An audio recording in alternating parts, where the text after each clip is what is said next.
iyadoo indhawaanahan babuuqa ka taagan golaha deegaanka ee degmada Burco isu soo tarayay ayaa shacabka ku nool gudaha magaalada Burco ay cabasho ka muujiyeen wadooyin buuxbuuxin ku sameeyay maayirka degmada Burco Maxamed Muraad oo ay sheegeen in aanu hawshaasi u gudan sidii loogu talagalay isla markaana uu isu saaray jay iyo daamur shacabka ayaa ugu baaqay maayir Muraadka Burco inuu shaqada dawladda hoose si daacad ah u guto isla markaana wadooyin tayo leh ka hirgeliyo gudaha magaalada Burco waxaana hadaladoodii kamid ahaa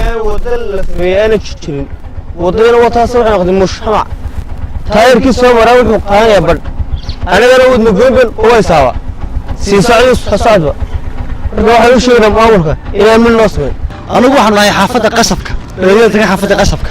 waxa lagu yiri wadan la sameeynaya wadada la sameeyna waa nooca wata kala qabsanaysa waxa la wax la sameeyna ma jirto waxa leeyahay maayirka magaalada Burco Muraad maayir baa too dalka lagu dhaariyay sida kan lagu dhaariyay ee aad ugu dhaaratay ee aad tirid marka daacad baan u ahay daacad ka noqo marka waxaan leenahay doodose hooyada qof waxaan doonay inay wadooyinka naga hagaajiyaan oo magaalada dib naga hagaajiyaan doomaan doonay iyagu saystaan madax isku jiraan 24 siiga madax isku jiraan maayirkii baas iyo waxa saystaan niman kale iyagu baas ku maran bal iyagana soo heshiiyay ma leenahay wadada noo sameeyay waxaan leenahay Muraad waxaan leenahay wadadii aad sameysay tiri wadada sameeynayade wadiga arkada siday tahay niyow ya wado waxa isku dartay imika waxan ma aha wada caadiyad waa ciidiyo wax yaro anigu gaar weeyban moodaya waxaan imika ku shubtay meesha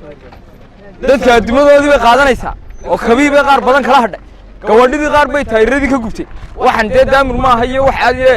waxaan ku sheegaya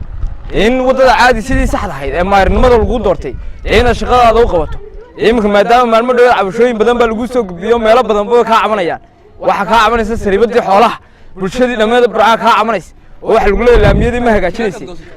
gabigaagu ma xuurtad gobolka ku haysata dhalinyaradii magaalada haddaan nahay waxaan ku leenahay wixii ku nahno noo qabo maayirkii magaalada noo qabo si saxana meesha u hagaaji magaraysaad haddii kala bedelo baan ku ridina